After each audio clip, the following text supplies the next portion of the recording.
যোৱাকালি ৰাতিও আমি 19 গৰাকী ব্যক্তিক পুছবেক কৰিছোঁ।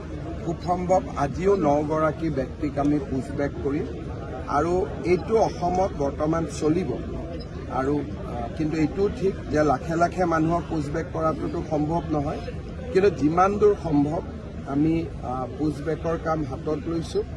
NRCত নাম থাকক বা নাথাকক, যদি আমি বুজি পাওঁ যে তেখেত বিদেশী, আমি তেওঁলোকক পুছবেক কৰিম। এইটোৱে বৰ্তমান চৰকাৰৰ নীতি।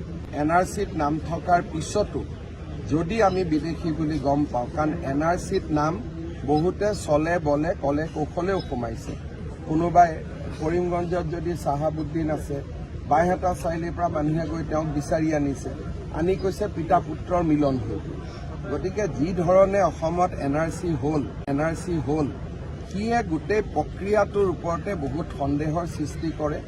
গতিকে আমি সিদ্ধান্ত লৈছোঁ যে NRCত নাম থাকক বা নাথাকক, যদি বিদেশী বুলি তেওঁক আমি সম্পূৰ্ণভাৱে বুজি পাওঁ, তেতিয়াহ'লে আমি তেওঁক পুছবেক কৰিম।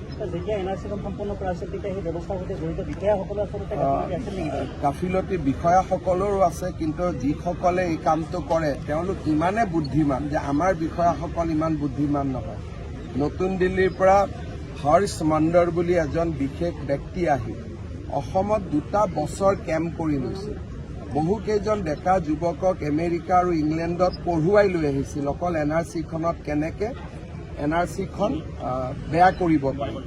এই ধৰণৰ ষড়যন্ত্ৰবিলাক আমি সেই সময়ত গম পোৱা নাছিলোঁ, আমিতো সাধাৰণভাৱে লৈছিলোঁ। এতিয়া এই ঘটনাবোৰ মুখ্যমন্ত্ৰী হোৱাৰ পিছত মোৰ নলেজত আহিলে, তেতিয়া মই মুখ্যমন্ত্ৰীও নাছিলোঁ।